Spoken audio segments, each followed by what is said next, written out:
শাহবাগী বলে যে কাউকে ফ্যাসিবাদী ও ইসলাম বিদ্বেষী হিসেবে তকমা না দেওয়ার আহ্বান জানিয়েছেন তথ্য উপদেষ্টা মাহফুজ আলম। বুধবার রাতে ভেরিফাইড ফেসবুক অ্যাকাউন্টে এক পোস্টে এ আহ্বান জানান তিনি।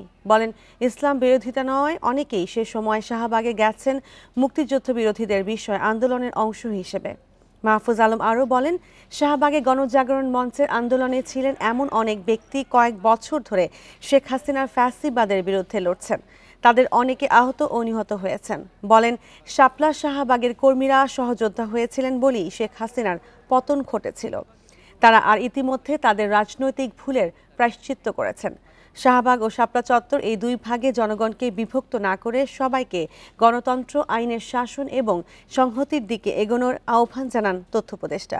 দীর্ঘ পোস্টের শুরুতে মাহফুজ আলম আরও বলেন, জামায়াত যুদ্ধাপরাধের সহযোগী ছিল, কিন্তু অভ্যুত্থানের মাধ্যমে তারাও কাফারা দিয়েছে।